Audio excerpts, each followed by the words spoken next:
According to the latest theory of physical science called M theory or master theory, finalized in 1995, every physical unit in this universe is made of vibrating energy strings. The difference between different items are due to the different patterns of vibration. According to this theory, the entire universe is an orchestra of music, vibrating in different tunes and different patterns. This shows the main nature of the physical universe, and every item is vibration. Therefore, in the physical world, nothing can remain stable. That is what Buddha said about 2600 years back, that the entire world is dynamic. He used the word anattata to describe the universal dynamism. In fact, this dynamism is nothing but the universal energy. Energy is dynamic. Energy is not a substance, not a thing, but an activity. Even the original Greek word called energesia, out of which the English language has formed the word energy, that word energesia in Greek means activity. That means the entire world, the entire universe is active, living. Living means active. In our mind and body, there is continuous activity, there is continuous vibrations.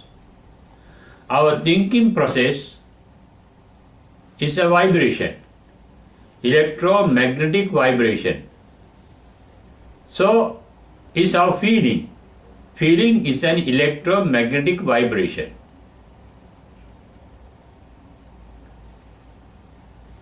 Therefore, we have a vibrating body and a vibrating mind. Buddha referred to a non-vibrating mind. It may be wrong to use the word mind, because you use the mind to denote the stream or the flow or the flood of thinking. We identify our own thinking as our mind. That is a normal notion.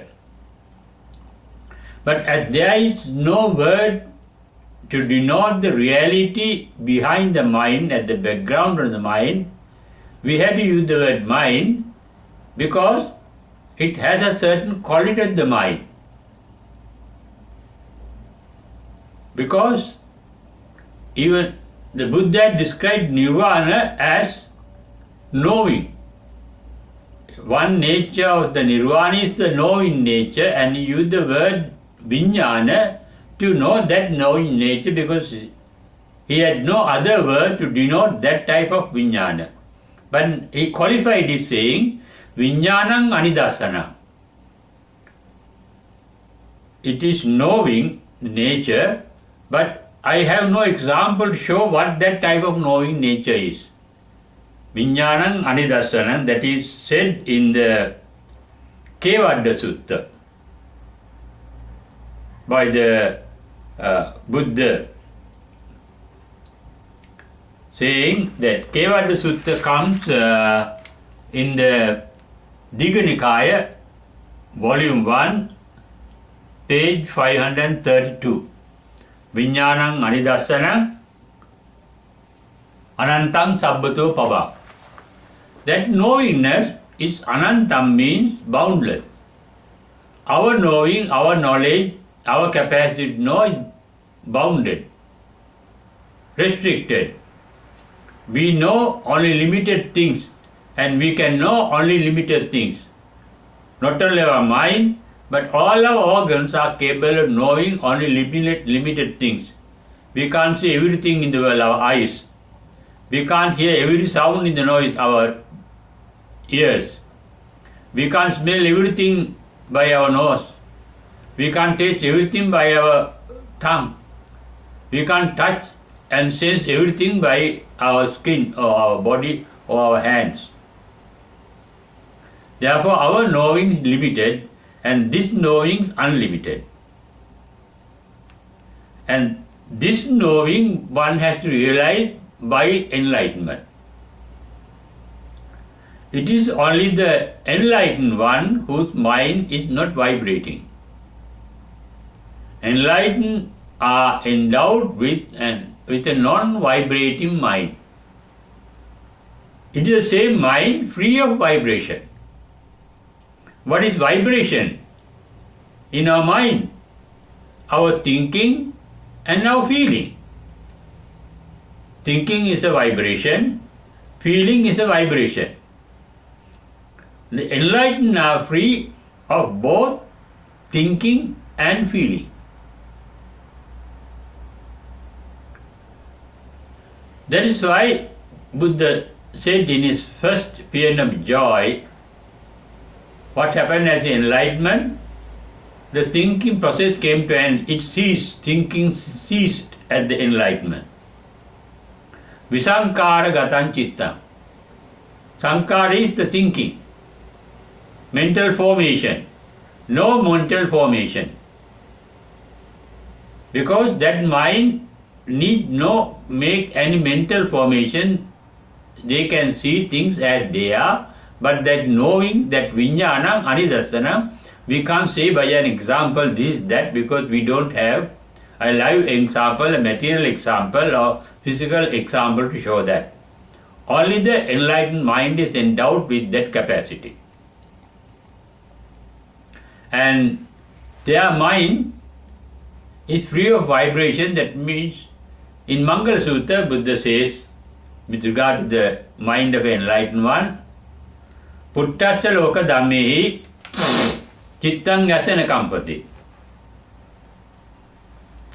When they come in touch with loka dhamma, here the deep meaning of the word loka dhamma. There are dhammata, there is nature in the physical world, labo alabo, gain and loss, praise and blame.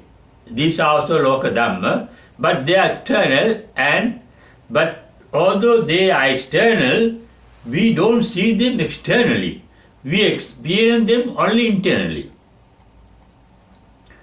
It is only our concept. Something is a loss for us, it's only a concept. For example, one may think that Buddha before enlightenment was the Prince Siddhartha. Astrologers have predicted that he could have become a world king. But he left the palace. He became a beggar. He became a mendicant.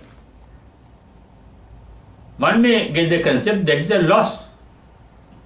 But another concept is it is the biggest gain he could have achieved.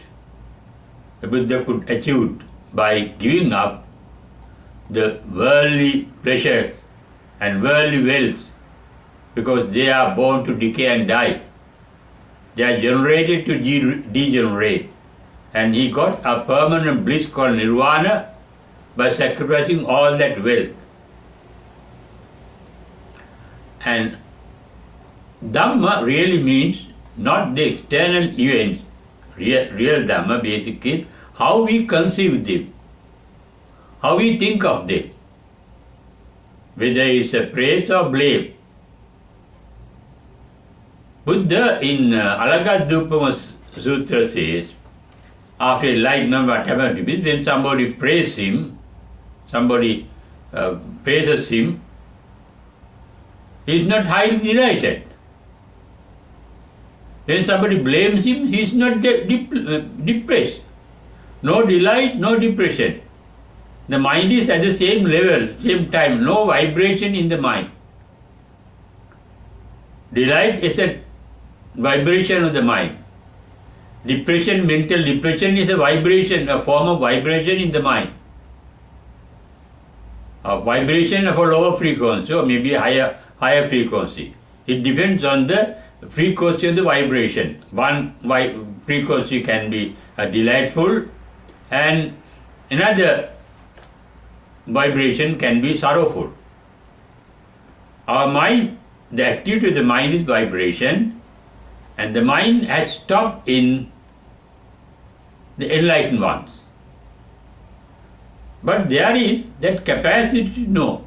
It is not born. That capacity of knowing, that vijnanam anidassanam, that can be said, is not born. Ajatam. It is not an event, abhutam. Akatam. It is not a thing that has been done. Asangatam. It is not a composition. It has not been composed by things that are available. That is why Buddha said that his first sermon, Pubbesu Anusutesu Dhammesu Chakkum Udapadhyai. There arose the I mean the insight, into a state of mind that has never been heard of before. What is that mind? The mind that was not born. There was no jati in that mind, no jara in that mind, no maranam in that mind. There is no birth, jati, there is no jara, decay, there is no death, marana. In that state of mind, such a mind he had never heard of. And that is the nirvana, that is the nibbana. We can describe them, but that doesn't mean we know that nirvana. I can speak of it. I can use words and sentences to describe it. That does not mean I am experiencing that state of mind called nirvana. That is a state I have never heard of it. That is a state that I have never experienced in my life. But with second-hand knowledge, what I have heard, what I have read, what I have heard from those who have experienced it,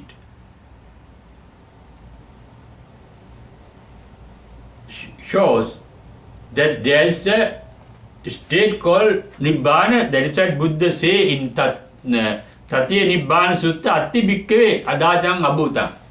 Tatya Nibbana Sutta is on page 292 of Kuddaka Nikaya in the Buddhist canon. Buddha emphatically said in that, there is that, but I have never heard of before the enlightenment. We also don't know what it is, but we can infer from what the Buddha has spoken of and what the enlightened disciples have spoken of about it. And that mind, according to description I have mentioned it, Puttasa Loka Dhammehi Chittan Nakamboti, as mentioned in the Mangala Sutra, they may come in touch with the Loka Dharma. Loka Dharma means the mental forms. No mental form can lead to the vibration of the mind. Even though you are enlightened, you can sense things. That is called Sanya Vedaita. Awareness is there. Even the Buddha could recognize this is Reverend Ananda, this is Reverend Rahula, this is Reverend Sariputta, this is Reverend Moggallana, etc. They have the awareness, but that awareness is not dependent on the mental images. They are not really mental images. Sabbata Pabam, mental images are not reality, they are illusions. But An enlightened one can see not the illusion, but the reality. Not the illusion, not the idea of people or things and beings, but the reality of them as they are.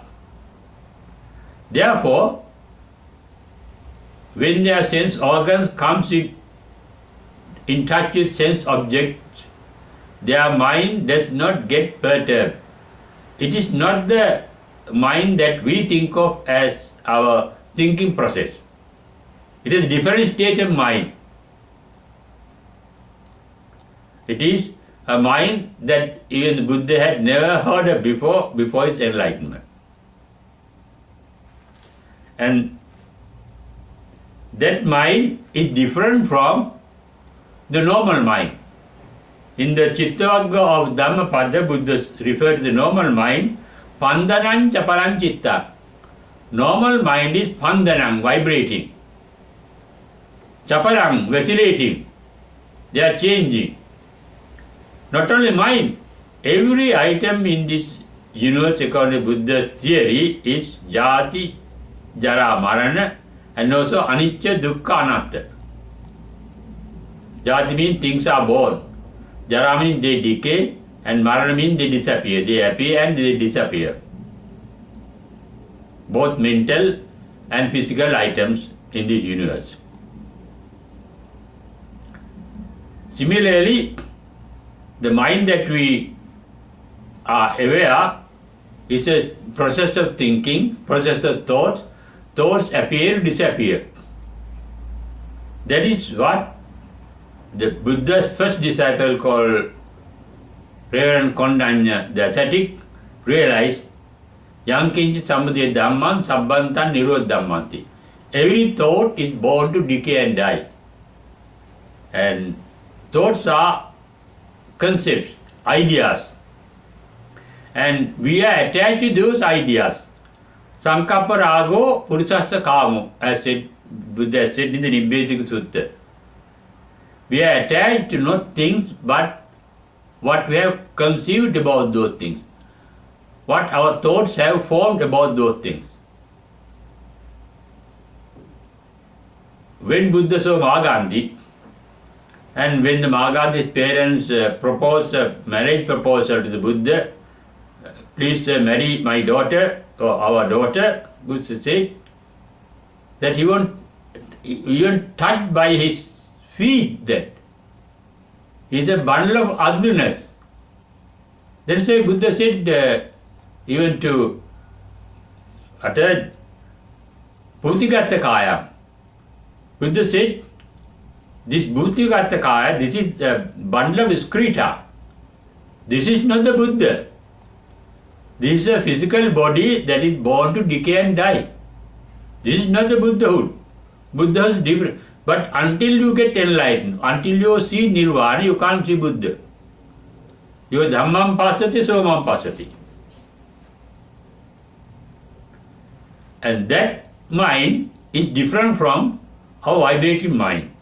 Our vibrating mind, Buddha referred to as Pandanam Chapalam Chittam, and non-vibrating mind he referred to as Puttasa Loka Dhamme Chittam Nasana Kampati. And that mind is not vibrating. Vibrating is required to form mental images or to sense things and feel things. But there are no mental images in the Buddha. They are not deceived by the mental images. Because we are deceived by our mental images, because mental images are formed by our physical organs, sense organs. We see things only what the eye could see. They don't see the atoms in our body, subatomic particles in our body. They see only the skin, not what is below the skin. They don't see the real body, the actual body. And we are deceived. That's a beautiful body, because that picture is formed by our eye and signal to our, it's called sanya, signal to our brain. Even the Buddhas recognize the signals, but with knowing the actual reality of those signals. But we don't recognize the actual realities of the signals that our sense organs are sent into our brain. When a young boy sees a young girl, he gets attracted to that girl. And he gets the superficial beauty of it. That boy does not know the entire nature of the particular girl. He doesn't know that girl's past, present or future. What is going to happen to her? That is going to decay and die. But at that moment, he is blind to that. That is called moha. Vibrations are caused by the moha. Moha is the ignorance. Ignorance is the basic foundation for our thinking vibration. Once enlightened in the nirvana, sabbata pabam, there's light everywhere. That light everywhere means there's no ignorance, moha in nirvana. The mind that has attained enlightenment is free from ignorance. Sabbata pabam. They can see the true nature as they are. Yata bhuta jnana dasana. They can see things as they are. And they can accept things as they are. Yata lava santurti. And be content with them as they are. In meditation, yogis, the meditators, see a very bright state of mind at the bottom of mind that is called our bhavanga chitta. Even the bhavanga chitta, Buddha referred to it as pabhasaramidam bhikkhave chitta. That it is prabhasara, it is a radiant mind. Pabhasaramidam bhikkhave chittam tancha agantuke upakkilese upakkilitati. That comes in the Anguttara Nikaya, volume 1, page 18, in the Ekaka Nipata of the Sukha. That radiant mind deceives us in our meditation as it is the enlightenment or that as it is the nirvana. It is not that aloka udapadi. Prabhasara mind is different from the aloka, the light that arose, that brightness that arose at the enlightenment. Aloka is brightless. Prabhasara means radiant. Prabhasara midam bhikkhave chittam. Those who have got enlightened during my life have got deceived by this subconscious mind called bhavanga chitta and mistook it for the nirvana. But through constant observation, deep observation, they have realized that radiation is nothing but the moha, the ignorance. Ignorance of the reality. The mind is very cunning. It doesn't want to get extinct. Enlightenment means extinction of the mind, the mental process that came from immemorial time, from life to life, from life to life.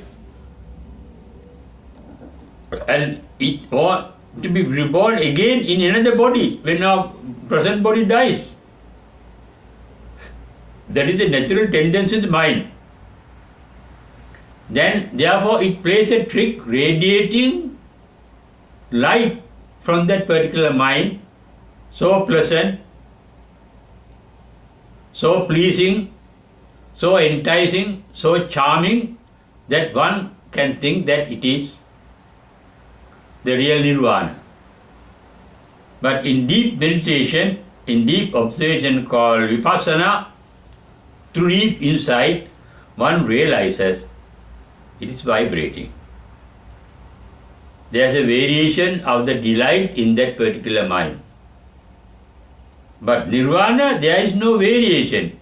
There is no birth, there is no decay, there is no death. No jati, no jara, no marana. Whatever that is born is subject to decay and death. Buddha referred to two types of dhammata, phenomena.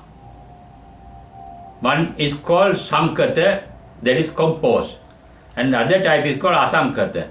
Nirvana is called asankata, and all other things other than nirvana are called sankata.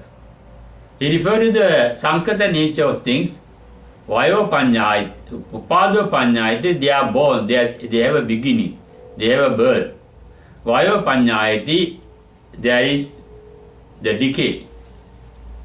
Titasa anyatatta panyayati, there is a transformation of their status. Titasa anyatatta panyayati. That is dukkha. In fact, the triple nature of everything in this world is anicca, dukkha, anatta. Anicca means dynamic, that is universal energy. Energy is always active. Energy is not a thing but a dynamism.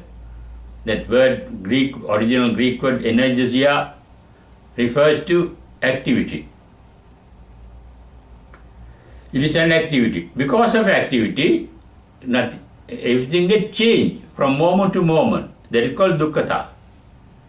As everything is getting changed every moment, nothing can retain permanent identity. That is called anattata. That Buddha referred to the triple nature of the physical world in which we are. All those happenings are caused by vibration. Every event in this universe is a vibration according to the string theory, the latest theory founded by physical scientists. In the nirvana, there is nothing that is physical as Buddha expressed in the Kevada. No physical element there. No differences as we find in the, no dualities like short and long, high and short, low, no dual, good and bad, no dualities. Nothing present in this physical universe is not available in the non-physical state called nirvana. We have boundaries. Even in our universe there are boundaries. Every item in this universe has a boundary. But there is no boundary in nirvana. Every item, this physical universe exists in the time. But there is no time in nirvana, it is called akalika.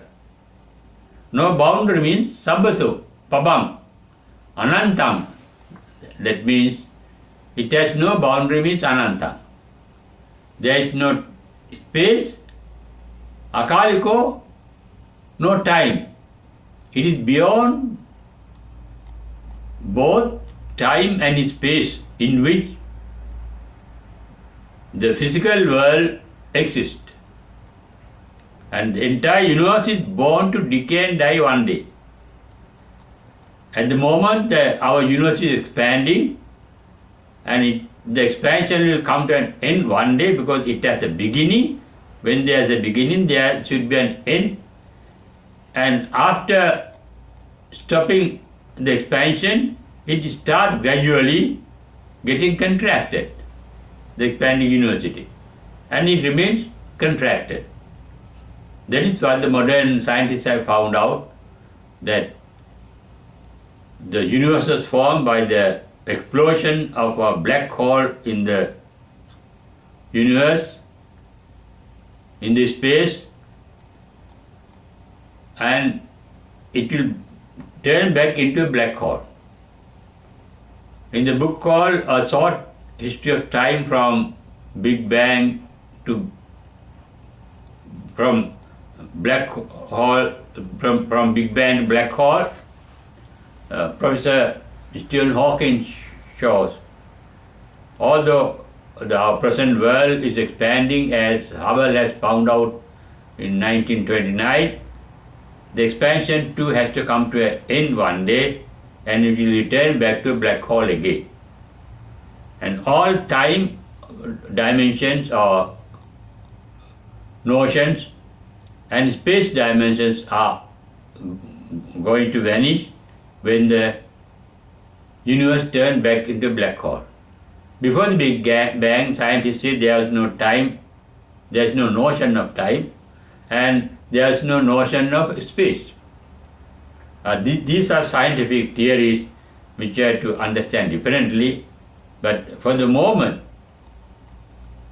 we are concerned with the vibrating universe. Even the expansion and contraction is a form of vibration. Wave formation is a vibration. A wave going up and coming down is a vibration. Vibration expansion and contraction. Expansion and contraction. That is the nature of vibration. Birth, death. Birth, death. That is the nature of the universe. That is vibration. But there is no such vibration, no birth, no death, no decay in nirvana. And that is a state of a non-vibrating mind, but it is wrong to use the word mind because we think the mind is a thinking process. There is no thinking in nirvana, in that mind. There is awareness. Vijnanam anidassana. You can't give an example to that particular thing. And that nirvana is within us, within the one fathom body. Rohita Sutta Buddha say, our loka, the birth of the loka, that is me thinking. The birth of the mind, ending of the mind, the way to end the mind, are all within our physical body. Therefore, this non-vibrating mind called nirvana, dukkha nirodha, is within our mind. And our world, according to the Loka Sutta of Samyutta Nikaya, volume 1, page 76, formed by our 5 sense organs. And all thinking are caused by 5 sense organs by vibration. Sensation is a vibration. Stimulation of sense organs is a vibration, and sensation caused by that stimulation is a vibration, and sensation is a vibration, and recognition of the sensation with the help of the past memories saved in the brain is also vibration, and the thinking process that starts with that is a vibration. But nirvana is beyond that. Nirvana is the cessation of all vibrations. That is what Buddha explained to his last disciple, Subhadra, before his passing away. Akase padannatta. Nirvana is empty. Emptiness. He referred to nirvana sunyata, emptiness. It is empty of all physical entities. According to the theory of string theories, physical entities are vibrations. Nirvana is a non-physical state, not an entity, a boundless state, a blissful state, according to what those who have enlightened have uttered. We all have the capacity to realize that ultimate truth within us, within our own mind, covered by our vibrating mind. There is a non-vibrating mind behind the vibrating mind. Buddhist meditation is the observation of the vibrating mind to go deep into, penetrate into it. That is called insight into the non-vibrating state within our own mind. And we all have the capacity to realize the supreme bliss of non-vibration in our mind, hidden behind all vibrations.